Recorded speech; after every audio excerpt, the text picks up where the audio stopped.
June 24th, 2025. Hello, Phil. Hey, how's it going? Good.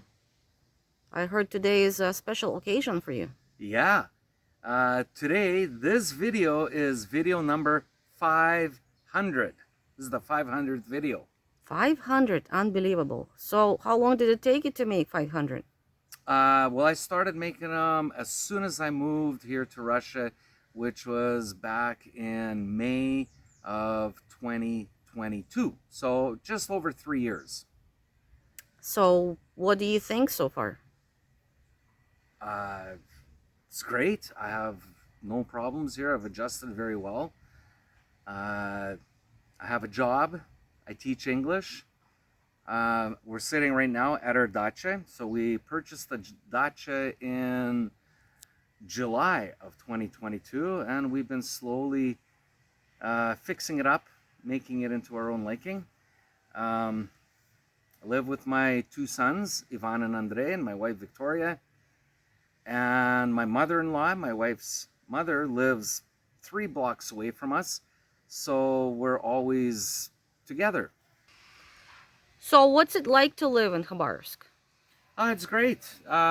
City of Habarovsk has a population of about 640,000 people.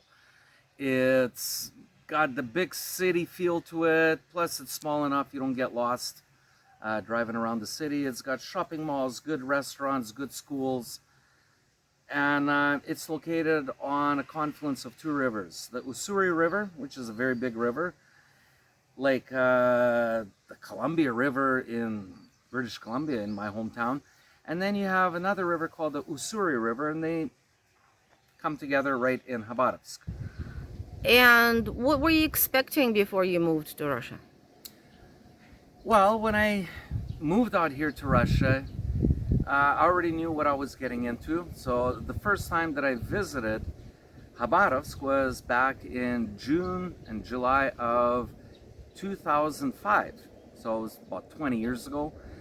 And I've been here probably a dozen times, 10, 12 times before I moved out here. So I knew that the climate, what it's like in a winter time, because I was both in the winter and the summer. The summers are very hot and humid. The winters are dry and cold, but you dress for it. So in the winter time, you just get acclimatized to it and dress warm and everything is fine. And how long are you planning to live in Russia? I don't give myself a timeline. Uh, I don't know why. As long as I have my family with me, I have a job, a roof over our head. We have no debt while we're living here. Everything is fine. So whether I live here for another year or 5 years, 10 years, who knows? I might end up retiring here. I'm connected with all my friends and family back home in Canada with the internet. We've got really good high-speed internet here. So I'm in communication with everybody all the time. So I don't know. If this was 30, 40 years ago, yeah, it would have been probably more difficult just trying to communicate with friends and family. But the way it is right now, it's what's the difference, the way I say, whether it's living in Calgary or Toronto or South Korea or Castlegar or Kelowna, how do those people communicate with friends and family back home? Pretty much the same way as I do. In addition to that, I return to Canada every year to help my mom and visit my friends. So it's not like I'm in Russia and I can't leave. I have the freedom to come and go as I wish.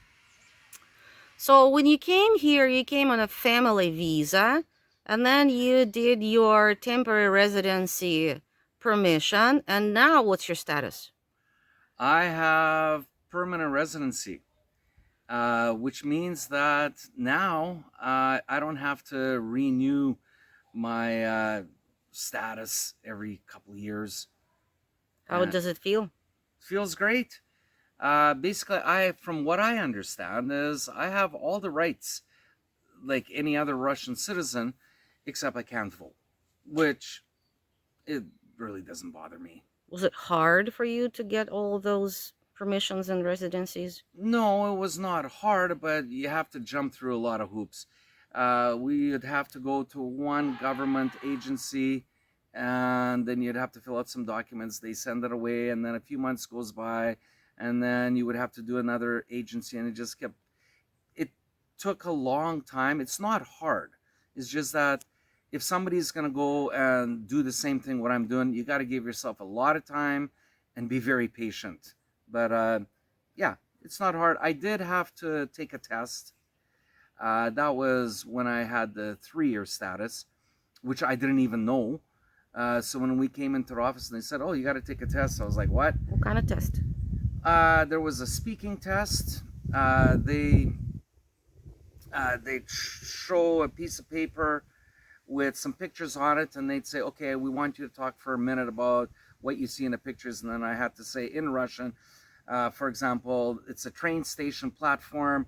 There's a woman wearing a red dress standing beside a dog. There's a man with a child. So just simple Yeah, sentences. simple stuff. I had a written test. It was a multiple choice. And honestly, I don't think I did very well on it because I did not get all the questions right. I did not know historically who so and so was or who wrote a famous book or whatever. But overall, I was able to speak fluently. Well, with my proficiency was, acceptable, and my writing was fine.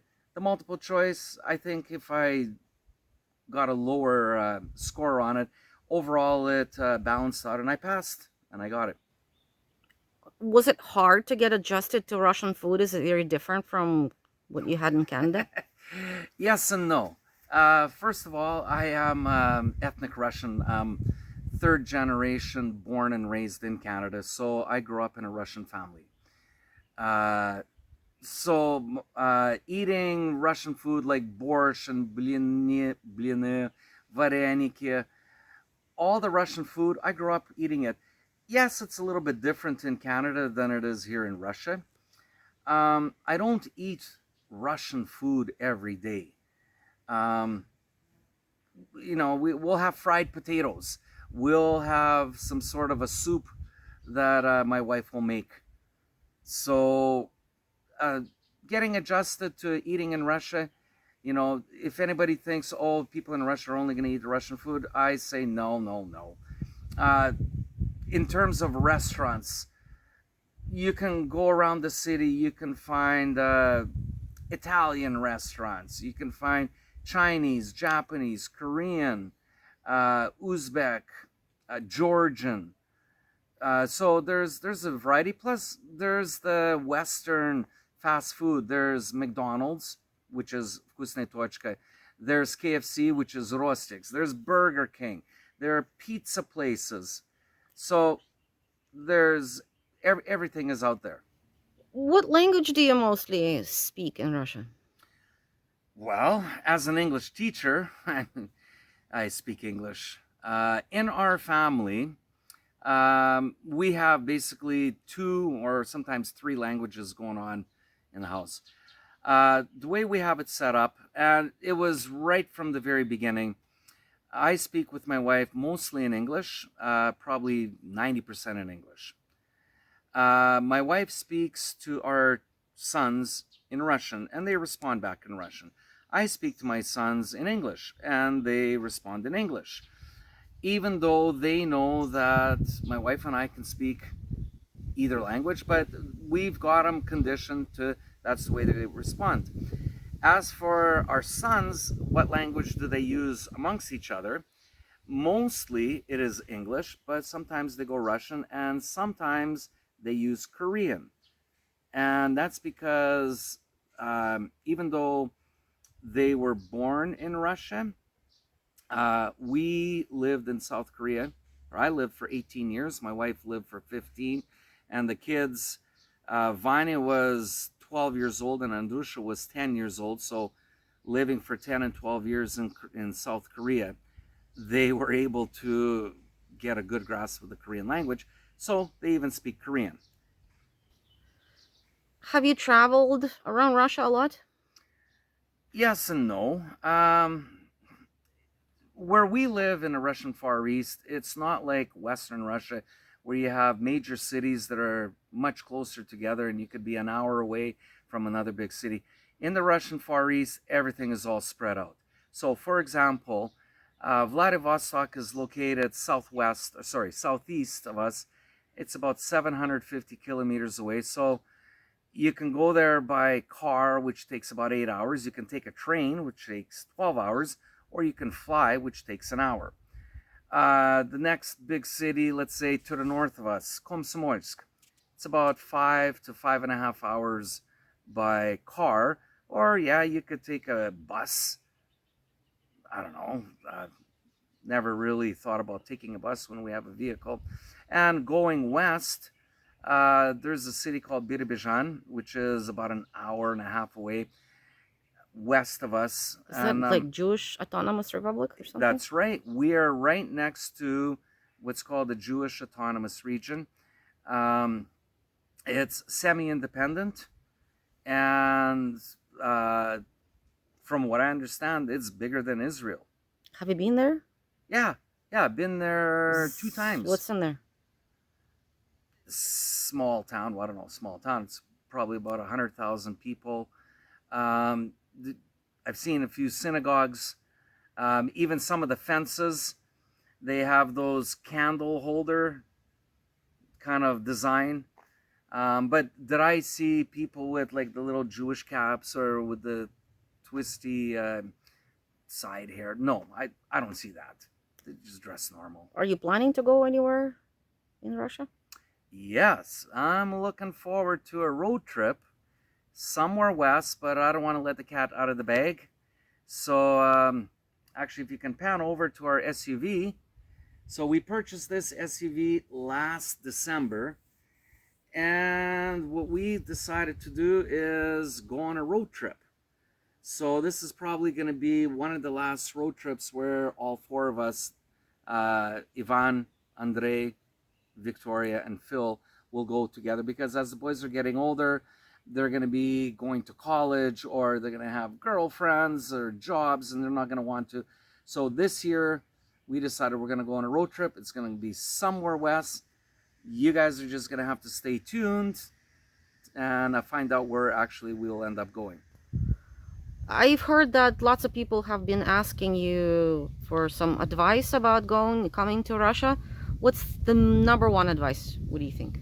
Number one, learn the language. You can't move to Russia and not know the language. Yeah, a lot of the younger generation speaks English, but still, just by knowing the language, it makes life so much easier. Also, have an open mind. Don't be very closed in. You have to embrace uh, life out here. It is different. Um, and whatever you're seeing on the media with, people are oppressed. No, they're not oppressed here, at least from what I see. I can tell you that. No, people have lives just like anybody else would have in Canada or America. Um, is is it very difficult to purchase items in a supermarket? This is not the 1980s where empty store shelves. No, you want it, it's here. Sanctions, yes, there's sanctions, but products are still available. You still get the Heinz ketchup in the supermarkets. If you want to eat crab or if you want to eat black caviar, it's available. You want to buy 3-month-old aged steaks, yeah, you got the money, you could pay for it. But as for an average family living on an average income, and let's say an average income would be around, for a family, let's say 80,000 rubles for a family of four, two parents and children, you could easily live on 80,000 rubles a month. No, you're not going to be eating steak, but you're not going to be begging on the streets. So for somebody to come here to Russia, again, learn the language, have an open mind. Whatever you see on the media, kind of take that with a grain of salt. Do your research. That's another one. Uh, Russia is a very big country, 11 time zones. So the Russian Far East climate is totally different than, let's say, in the West or in the South, near Krasnodar or Sochi or Rostov. Or north. Or the North, you could be somewhere in Yakutia where their summer is only 3 weeks or minus 50 in the wintertime. Yeah, choose where you want to go, but overall, learn the language. Well, congratulations on your reaching the 500th video. Thank you. You're a good video maker, and 500 more to go. Yeah, I can't believe that I actually made 500 videos. Well, this one is the 500th, and who knows? Maybe I'll make another 500, maybe I'll make another 5,000. But it's more of a video vlog. It's trying not to be political.